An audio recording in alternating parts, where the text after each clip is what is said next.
Boa noite. Olá, boa noite. O México estreia com vitória na Copa do Mundo. Com o Azteca lotado e muita emoção.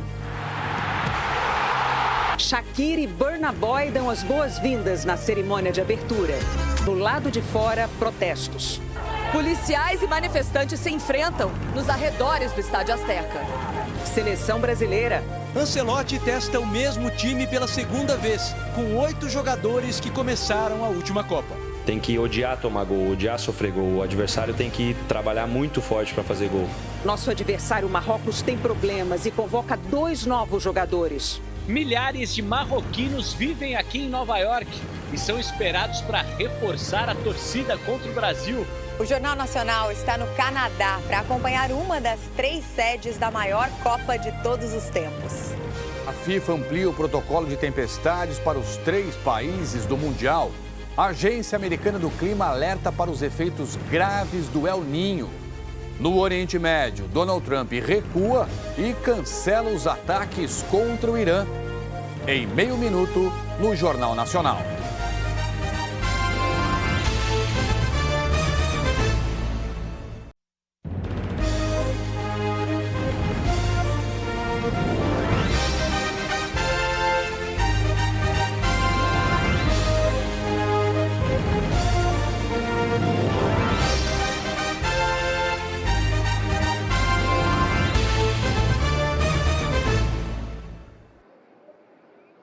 Pela terceira vez na história, a Copa do Mundo começou no México. 80 mil torcedores estiveram hoje no Estádio Azteca, um templo do futebol. E os donos da casa ganharam. A seleção mexicana estreou com vitória 2-0 sobre a África do Sul. Quem acompanhou tudo de perto foi o repórter André Galindo. Vamos falar com ele. Boa noite para você, Galindo. Oi, boa noite, Renata. Boa noite para todo mundo que nos acompanha no Jornal Nacional. Esta quinta-feira, dia 11 de junho de 2026, foi muito aguardada.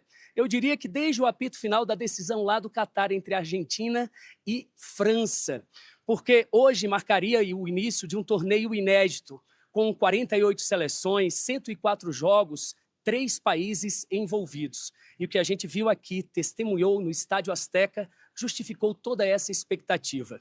Um público em êxtase. O México vai receber ao todo 13 partidas. Uma já foi. Faltam mais 4 aqui no Azteca, 4 em Monterrey e 4 em Guadalajara. Apesar de ser uma pequena parte do total de 104 jogos, é como se os mexicanos estivessem dizendo ao mundo: esta edição pode até ser em 3 países, mas a Copa do Mundo é nossa. Descrever o sentimento dos jogadores mexicanos pode ser um exercício de imaginação. Mas, observando estas imagens, a gente é até capaz de arriscar. A terceira abertura de Copa num lugar quase sagrado, Azteca. Os sul-africanos tinham a dimensão do tempo e do espaço.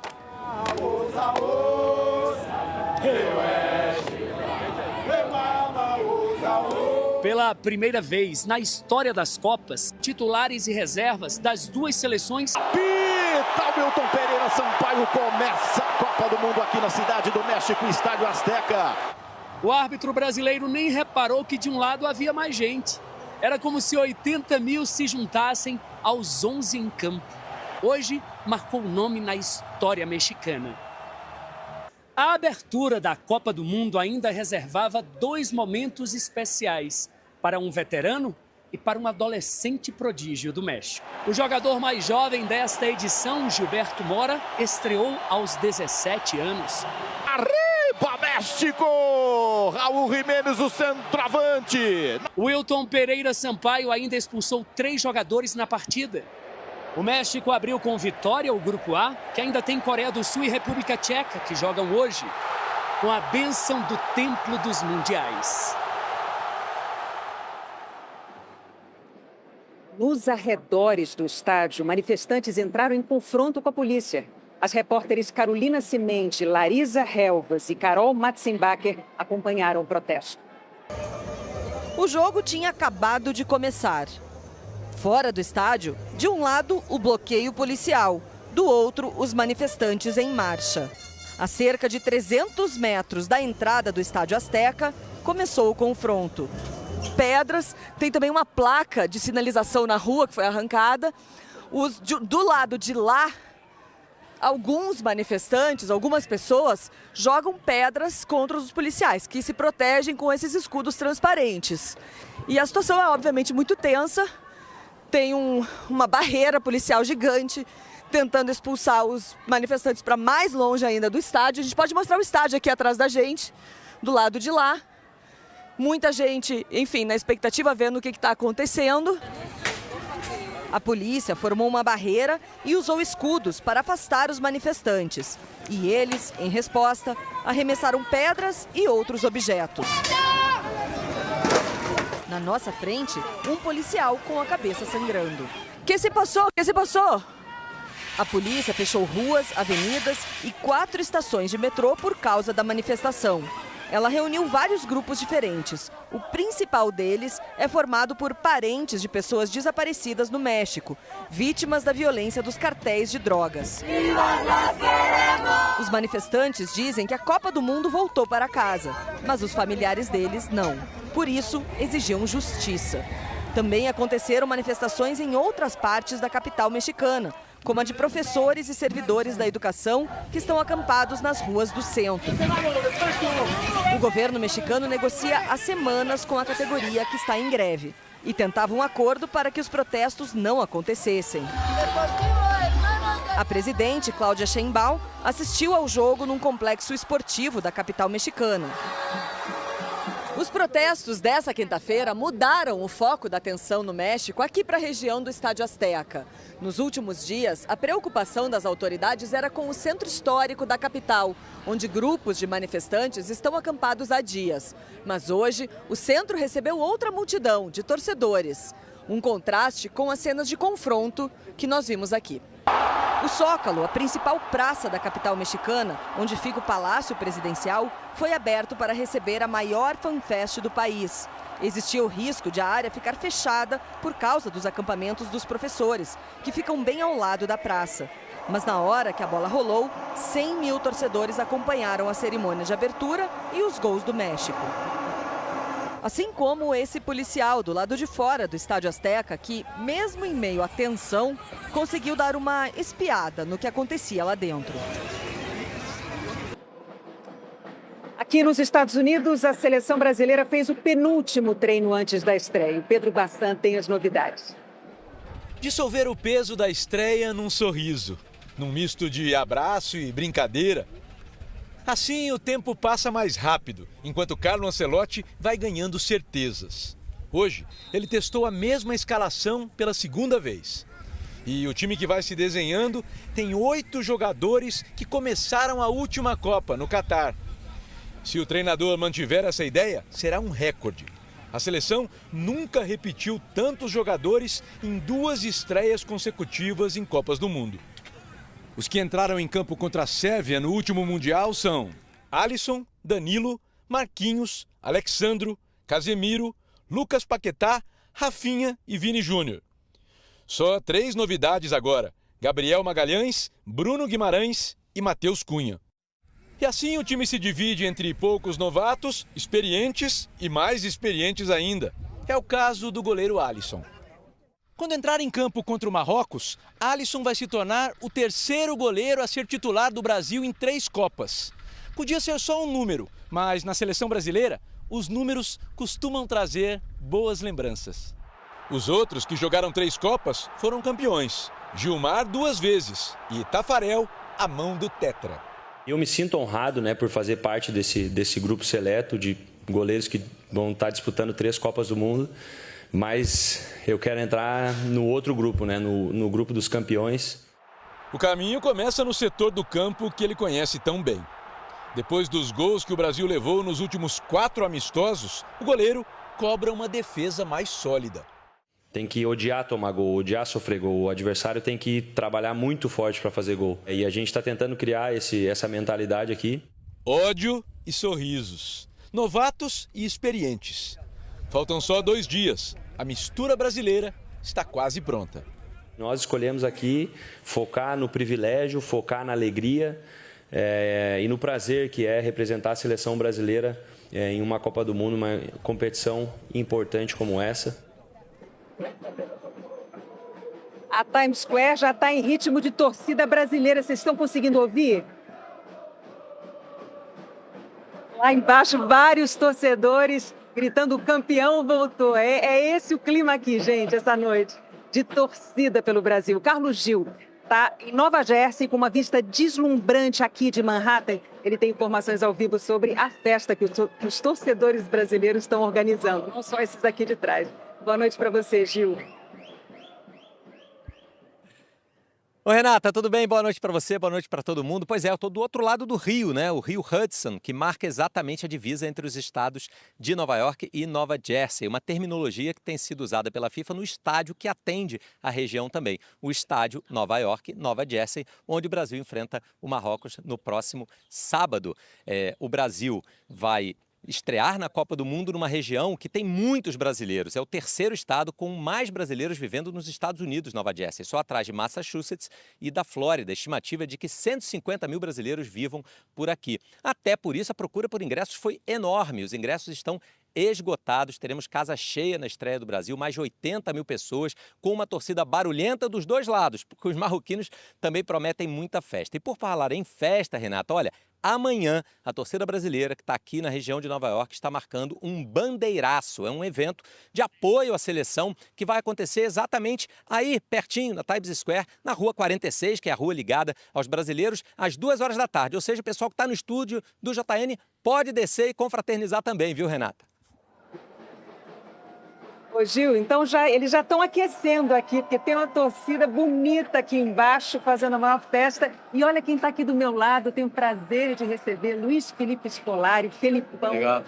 O último técnico a trazer para o Brasil a Copa do Mundo. Muito obrigada, é um prazer ter você aqui para a gente, Felipão. Está gostando de Nova York, do clima da Times Square? Eu estou gostando, mas estou um pouquinho de medo, receoso, da confusão, do barulho.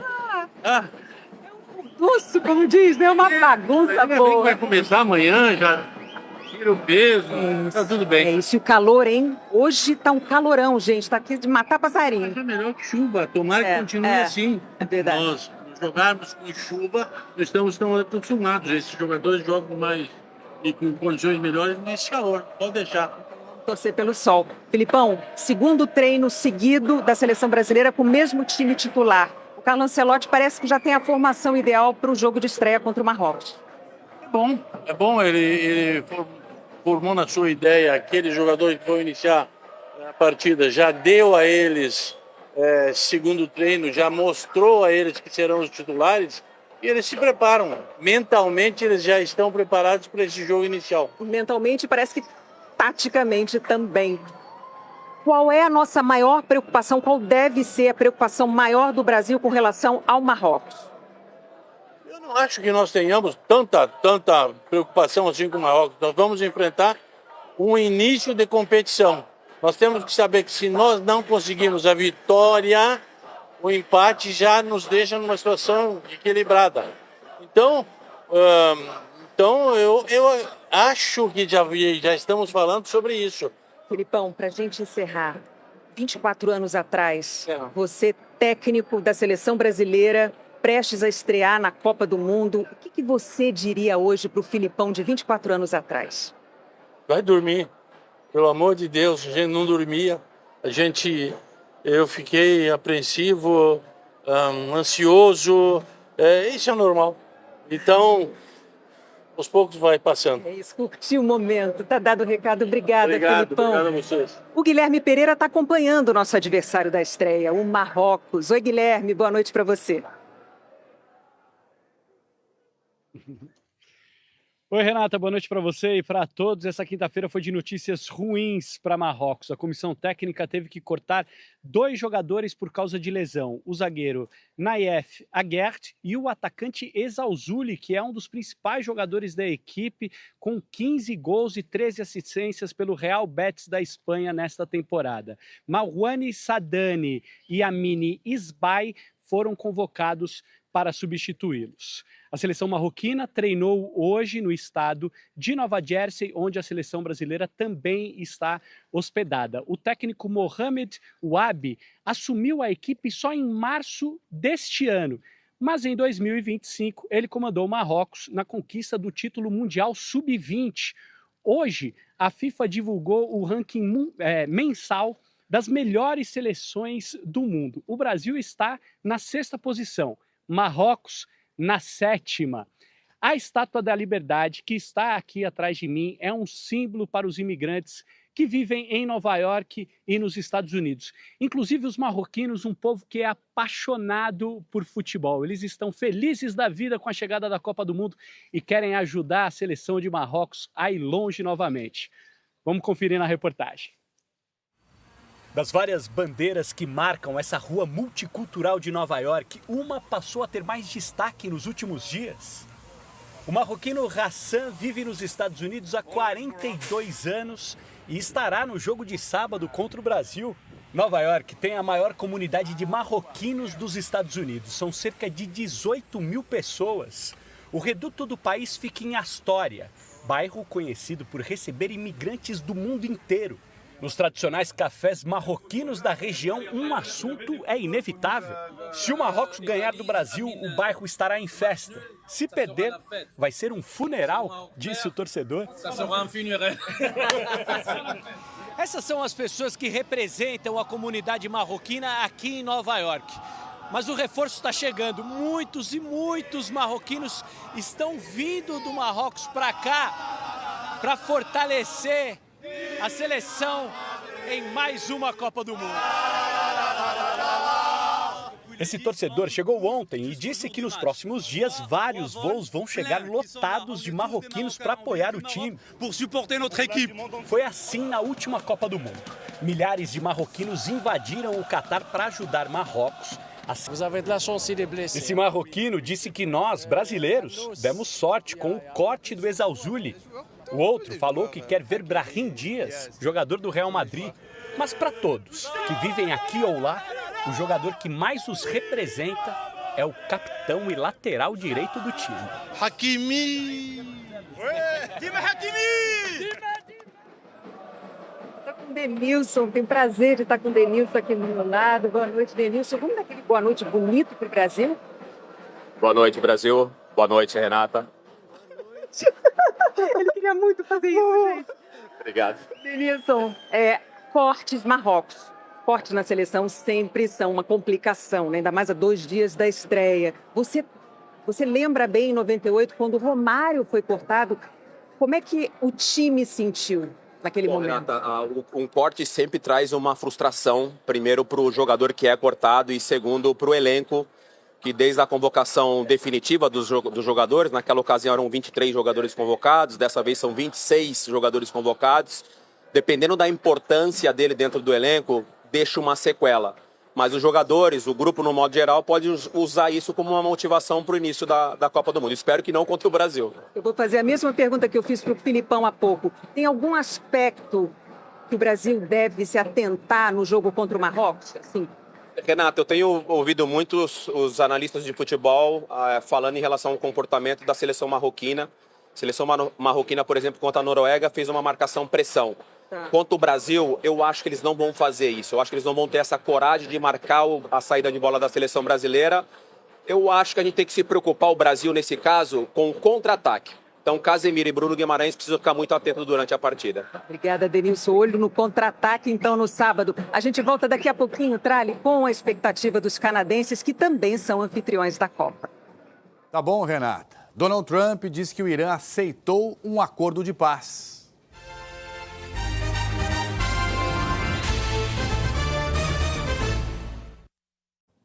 O Oriente Médio teve um dia de tensão e expectativa. Primeiro, o presidente americano Donald Trump subiu o tom e falou num ataque em grande escala contra o Irã. Pouco depois, Trump anunciou um acordo de paz. Donald Trump começou o dia com novas ameaças. Prometeu bombardear o Irã com muita força esta noite e escreveu que tomaria a ilha de Harg e outros pontos de infraestrutura, assumindo o controle dos mercados de petróleo e gás do Irã, assim como fez com a Venezuela. A ilha de Harg concentra cerca de 90% do petróleo que é exportado pelo Irã. Mohammad Ghalibaf, um dos principais negociadores iranianos, respondeu que estratégias erradas e decisões impulsivas vão piorar a situação, podendo criar um atoleiro sem fim. 5 horas depois da ameaça, Trump recuou, citando avanço nas negociações. Escreveu que, depois de discussões com o mais alto escalão da liderança iraniana, os pontos finais foram aprovados por todas as partes. O bloqueio naval permanecerá até que esta transação seja finalizada. A data e o local da assinatura serão anunciados em breve. Depois, na Casa Branca, disse que o acordo pode ser assinado nos próximos dias, talvez na Europa. Os militares americanos, nessas últimas 24 horas, ainda executaram uma série de operações nas proximidades do Estreito de Hormuz. Uma delas teve como alvo um navio petroleiro de Palau, que é um pequeno país insular do Oceano Pacífico, e que, segundo os americanos, tentou furar o bloqueio carregando petróleo iraniano. O governo da Índia confirmou a morte de 3 marinheiros do país. O Irã, por sua vez, atingiu bases americanas no Bahrein, no Kuwait e na Jordânia. O Ministério de Relações Exteriores do Irã diz que não existe ainda uma decisão final sobre o acordo e que as declarações de Donald Trump sobre a assinatura são apenas especulação. O Papa Leão XIV se encontrou com imigrantes nas Ilhas Canárias, um dos epicentros da crise migratória na Europa. Ele ouviu testemunhos e fez 1 minuto de silêncio em memória das vítimas que tentaram atravessar o Atlântico e o Mediterrâneo em direção ao continente europeu. O pontífice afirmou que a dignidade humana não tem passaporte e que a história vai condenar os líderes que ignoram a morte de imigrantes. A UEFA, instituição que comanda o futebol europeu, anunciou hoje que o árbitro que foi mandado de volta do aeroporto pelas autoridades de imigração americana vai apitar a decisão da Supercopa da Europa. Omar Artan, da Somália, tinha sido escalado pela FIFA para atuar na Copa do Mundo, mas foi impedido de entrar nos Estados Unidos. O governo americano alegou possível ligação dele com pessoas suspeitas de terrorismo. Bom, a gente já mostrou o início da Copa no México e o clima aqui nos Estados Unidos. Agora é a vez de mostrar como o Canadá está vivendo o Mundial. A reportagem é da Gabriela Ribeiro. Um dos principais pontos turísticos de Vancouver virou símbolo da Copa do Mundo. E a curiosidade de quem passa perto do estádio vai aumentando. Essa moradora diz que a população está empolgada e que a cidade ama esporte. O hóquei no gelo sempre foi mais popular no Canadá. Mas nos últimos anos, o futebol virou o preferido dos jovens. Uma pesquisa recente, divulgada pela confederação local, aponta que mais da metade das crianças já pratica o esporte em associações espalhadas pelo país. O Luiz mora no Canadá há 10 anos e comanda uma dessas regionais. No momento, estamos com 23 mil jogadores registrados. 23 mil. Então, a gente está crescendo uma média de 2 mil por ano. Mas é um reflexo também do custo de jogar hóquei. Hóquei custa muito caro. Entendeu? O tempo de gelo, entendeu? Isso custa muito caro. E futebol, o que você precisa? De uma bola e uma chuteira. O futebol é só mais um exemplo de como o Canadá abraça as mais diferentes culturas do mundo todo, principalmente por conta do alto número de imigrantes. Aqui em Vancouver, por exemplo, quase metade dos residentes nasceu em outro país. E tem um morador estrangeiro, em especial, que chama a atenção do Brasil. Carlo Ancelotti, o técnico da seleção, é casado com uma canadense. Ele tem o hábito de visitar Vancouver e compartilhar esses momentos nas redes sociais. Nesta Copa, o estádio de Vancouver vai receber 7 jogos, inclusive uma das oitavas de final. Outros 6 serão em Toronto, incluindo o primeiro deles, amanhã, entre Canadá e Bósnia. O show de abertura terá a cantora Alanis Morissette cantando o hino nacional. O país ainda está aprendendo a viver o futebol, mas é um povo que está sempre de braços abertos. Estamos prontos, dizem os canadenses. seleção brasileira vive cercada por câmeras numa Copa do Mundo. E hoje em dia, muitas delas estão a serviço dos jogadores. O fotógrafo mira e dispara. Captura num clique cabeça, olhar e principalmente o coração do cliente. Encantados pelas belas imagens produzidas, alguns jogadores da seleção contrataram fotógrafos particulares, que são pagos para fazer registros dentro e fora do campo. Estou atendendo o Matheus Cunha, Ryan, o Ederson, do Atalanta, o Lucas Paquetá. Uma foto posada de perfil, foto com bola, foto na resenha, foto deles entrando em campo. O resto é espontaneidade mesmo. Cada passo, cada passe, cada chute, movimento é vigiado. Mas aqui, ninguém reclama de privacidade. Com sorte, nada escapa ao olhar atento do fotógrafo. Retratar o cara de uma maneira assim que ele se veja bem na foto, né? O movimento do chute, do passe. Isso a gente consegue com o tempo, conhecendo o atleta, de ver ele jogar, de fotografá-lo. Isso cria meio que uma intimidade para conseguir retratar os caras da melhor maneira possível. As fotografias atraem os jogadores. Elas viram registros passageiros nas redes sociais, mas também podem ser memórias duradouras. Acho que é muito importante, né? Acho que poder, daqui para frente, poder mostrar para os meus filhos, né? Para os mais jovens, tudo o que aconteceu, com fotos, com vídeo, com memórias. Acho que quando eu era pequeno, tinha essa idade, eu não tinha esse negócio das fotos, eram mais histórias contadas por pais, avós, tios, enfim. As poses mudam. Os ângulos, as expressões. Mas tem uma foto que todos estão perseguindo nesta Copa. A seleção brasileira levantando a taça, eu vim para isso. A seguir, a FIFA amplia o protocolo de tempestades para as 3 sedes do Mundial. Aqui no Brasil, as companhias aéreas aumentam a oferta de voos para os países da Copa.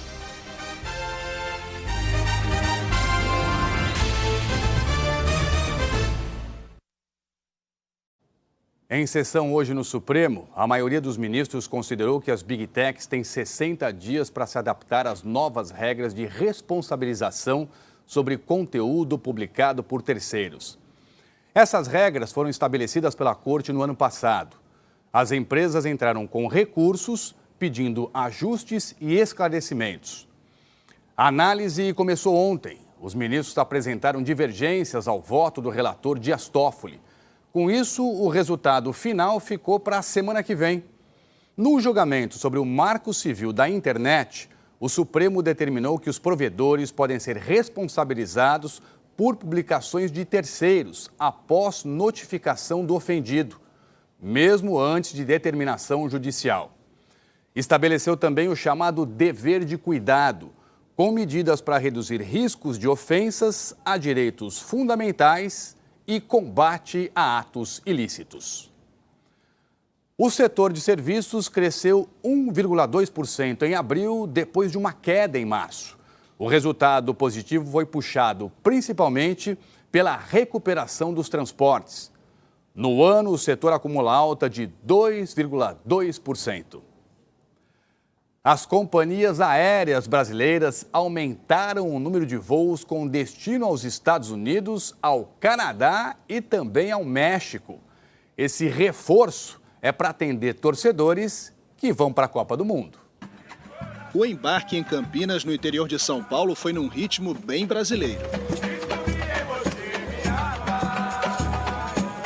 Depois de assistir a várias Copas pela TV, essa é a primeira do seu José Fernando no estádio. As anteriores, desde 62, só pela televisão e pelo rádio, né? Então vai ser uma experiência muito gostosa e esperamos que dê tudo certo, né? E na bagagem... Nosso querido e simpático canarinho, não pode faltar na mala animação e confiança no Hexa que nós vamos ganhar. A família de Santa Catarina viu o Tetra de perto em 1994. Agora embarca de novo para os Estados Unidos na esperança de ver o Hexa, com a nova geração. Aproveitar torcendo muito e querendo muito que o Brasil seja campeão dessa Copa. O interesse do torcedor brasileiro fez disparar a procura por pacotes em uma das principais agências de viagens do país. Eles dobraram frente a 2025 e puxados principalmente por Canadá e México. Quando a gente tem eventos dessa magnitude, sejam eles eventos esportivos ou não, tem uma tendência, né, do brasileiro a aproveitar para conhecer novos lugares e viver novas experiências. As 3 maiores companhias aéreas do Brasil disseram que vem aumentando a procura por passagens no período da Copa, principalmente para os Estados Unidos, que vão receber a maioria dos jogos. Até agora foram programados mais de 300 voos extras para cidades americanas, partindo de várias capitais brasileiras. O Aeroporto Internacional de Belo Horizonte reforçou o atendimento no período. A segurança aumentada, o time de limpeza para trazer mais conforto também. A gente chega até a trazer o nosso time do administrativo para dar informações no nosso terminal. 4 amigos de infância, moradores da Grande BH, embarcam para os Estados Unidos e México. Na casa de um dos amigos nossos, a gente estava vendo o jogo, falou, quem sabe a gente não faz junta a turma aqui, não faz uma vaquinha e vamos juntando dinheiro para a próxima Copa. Eles compraram ingressos para os primeiros jogos do Brasil, mas o Gustavo já está pensando em estender a viagem. Se o Brasil passar, nós vamos ter que dar um jeito de ficar lá para a próxima fase. Pegar a liberação da mulher já pegou, agora é juntar o dinheiro para poder ficar lá mais uns dias.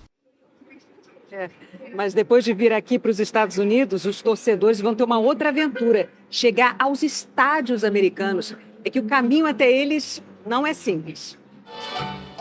Para viver esse clima de Copa, milhares de torcedores vão cruzar oceanos e continentes.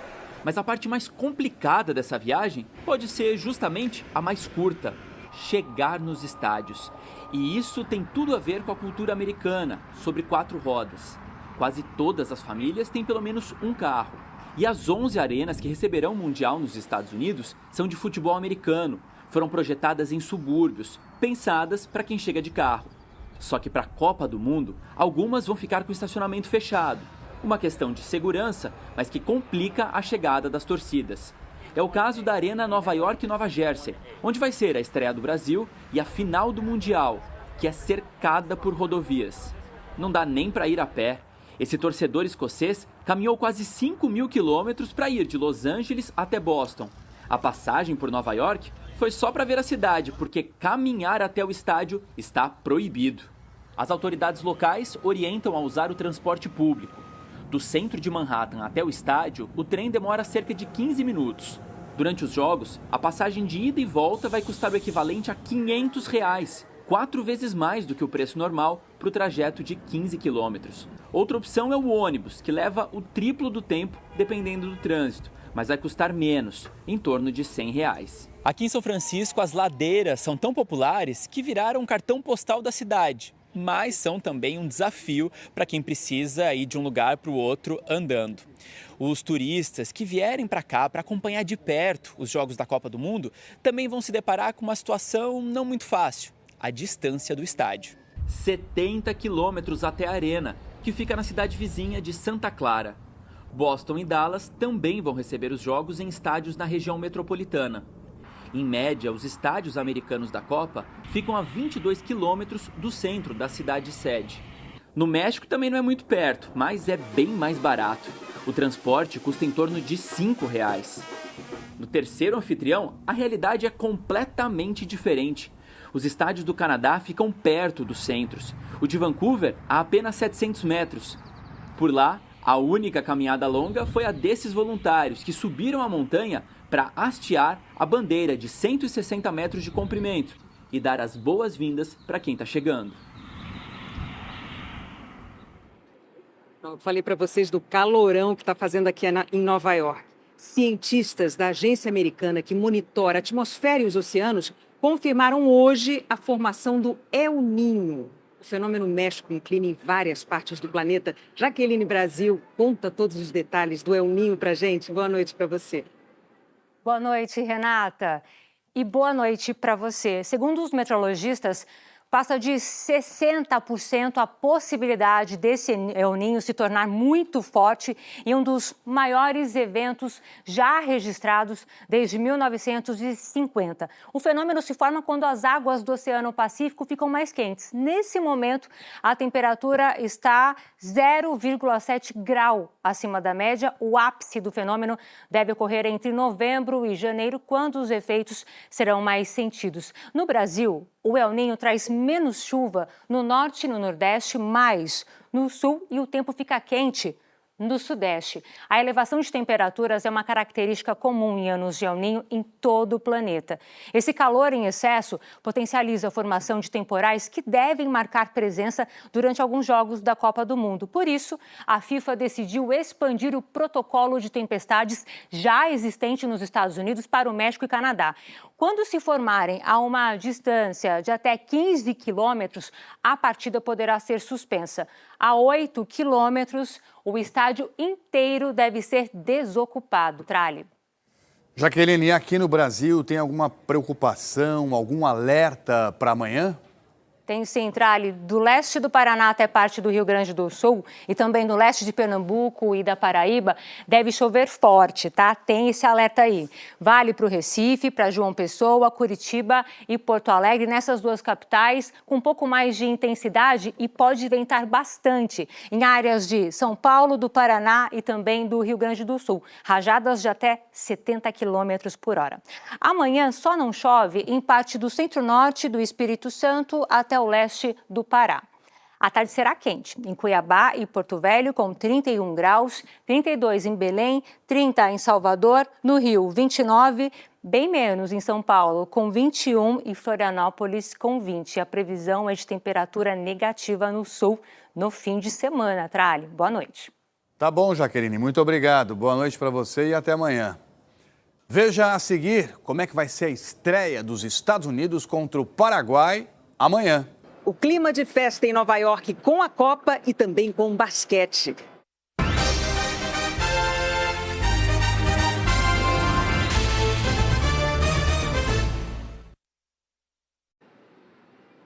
Desde ontem, o clima aqui nas ruas de Nova York é de muita festa. E não é só por causa do futebol. O Nilson Clava vai contar pra gente essa história. Olha essa comemoração da seleção dos Estados Unidos. Poderia ser pelo início de uma Copa do Mundo em casa, mas não. Era um dos jogos da final da Liga de Basquete Americana, a NBA. Ontem à noite, os Knicks, time de Nova York, conseguiram a maior virada da história das finais do torneio sobre o San Antonio Spurs, do Texas. Estavam perdendo por 29 pontos de diferença e conseguiram a vitória faltando menos de 2 segundos para o fim da partida, praticamente no último lance. Taylor Swift comemorou. E as ruas foram tomadas pelos torcedores. Noite de muita festa pela cidade. Hoje, em cada esquina de Nova York, tem um lembrete de que o Knicks está a um passo de conquistar o título.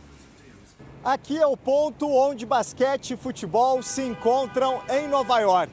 Esse é o Madison Square Garden, palco da final histórica de ontem. E do outro lado da rua é a Penn Station, de onde parte o trem que sai de Manhattan e vai para o estádio Nova York-Nova Jersey, onde o Brasil vai estrear no sábado.